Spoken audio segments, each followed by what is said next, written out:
All right. So the community that I chose to do the project on is a medical community, specifically in the area of physical therapy. I interviewed a man by the name of Luke Smithberger, who is a physical therapist who has his doctorates through the University of Indianapolis. Um, Through interviewing him, something that interested me was the communication between the therapist and his coworkers. I found that the ways that they communicate, whether it's about patients, about new advancements, or simply just the practice in general, it's all ways that I and myself and pretty much everybody is used to doing. Within his network, it's very informal. It's through instant messages, emails, phone calls, face-to-face chats, things that we're pretty much all used to doing. And that's, of course, within his network. So inside his clinic, within the same hospital or network of doctors, it could still be a little bit more informal. If a therapist has to go outside of that network and say speak to a surgeon or another therapist or someone who's not associated with that specific network, it changes a little bit. It's not too formal. It could be a phone call, it could be an email, a fax, or a formal letter. But for the most part, most of the communication between colleagues and or other medical professionals is pretty quick, pretty simple. Of course, remaining professional. But I really, enjoyed hearing that because it's a style of communication that we're all pretty much used to. Even the most basic communication is that we do is text, email, Facebook. Of course, that's not used in this community, but you can just see that the styles of communication really have made it easy between colleagues. The communication between the therapist and the patient, I actually was very pleased to hear how they communicate. One of the things that Luke said that he does in his practice is on the patient's first visit, he'll have them fill out a survey stating what kind of learner they are. So for me personally, I am a visual learner. So if I went in and he didn't know this about me, and he tried to explain to me exercises through reading extensive descriptions of what I'm doing and then just want me to apply it, there'd be no way.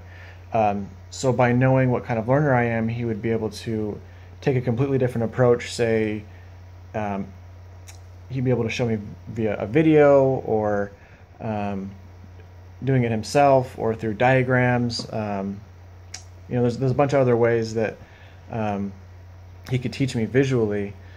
So knowing what kind of learner and how your patients communicate the best way really helps the relationship between the therapist and the patient, and pretty much sets up a much more successful, much more not laid back, but more comfortable atmosphere in the workplace between patient and therapist, knowing that because the therapist now knows how you best learn, how you best communicate, you're probably going to see success faster because you're going to be able to learn better. And that's just something that I didn't know, I didn't expect that for him to say that that's what they did. I was really pleased to see that. Another way of communicating with his patients is through what he called MyChart. That was just an online website. A lot of hospitals have these, but they use one specifically to look at any lab results, any charting, any messages from doctors, therapists, nurses. And through that website, he's able to communicate instantly with any of his patients. If they have a question in between sessions, they can just quickly shoot him an email and he gets right back to him. So there's constant consultation throughout the entire week in between sessions. And I thought that was a resource that I would use personally a lot. And then it was just simple. It was very easy. And let's see, for the one thing in the interview that I really enjoyed hearing, and I kind of knew this about this discourse anyway, but he really broke it down for me, is something that they have to do within the community to learn new material, to see what's the latest trends. Something that they have to do is continued education. In a medical practice, pretty much anybody in the medical field has to do some sort of continued education where for this community specifically, they have to do 24 hours of continued education every 2 years, which doesn't seem like a whole lot. But on top of that, they also do monthly meetings where they can look at any new techniques or any new procedures or ideas.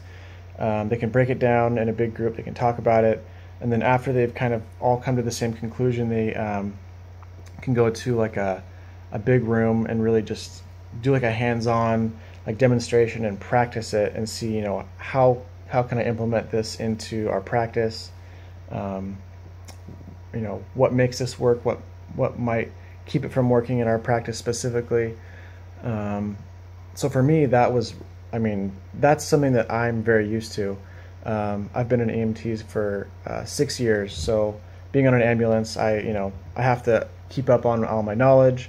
I've done continuing education for being an EMT for 6 years, so I know exactly what it's like.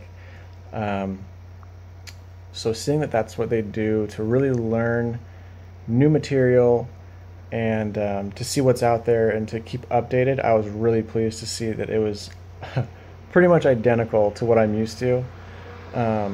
For 6 years, it was pretty encouraging because I know that I could just plug right into that style of learning and relearning and keeping up to date on my knowledge and my skills. I think that knowing all these modes of communication, I think I'll be very capable of fitting into this discourse community. It's something that really fits with me. The styles of communicating with colleagues, with patients, and just all of that really is something that I've been kind of trained up to do. So something that I didn't find out due to time, I didn't have enough time to ask him certain questions. One aspect of physical therapy that is huge but not always seen from at least the outside is the aspect of handling insurance companies or workers' comp or whoever's applying or whoever's in charge of the finances and getting things pushed through, approving certain treatments and all of that stuff. It's huge for any medical professional, and it wasn't something that I was able to ask him. So I do intend on asking him. I have his contact information still. But that's a really big part, especially myself being in currently a workers' comp situation where I actually have my first therapy session on Wednesday, first one in 7 months after breaking my neck. So I very much wanted to ask him that question, but I just couldn't get to it. I felt bad. He needed to have some lunch, so I took off. But other than that, I found out really a whole lot that some came as a surprise, some mostly just an encouragement. I think that knowing what he told me, if anything, was an encouragement because I feel like I can fit in. I know exactly what he was talking about. So I'm really excited now that I know that's what they do for communication, that I'm going to fit in that way at least.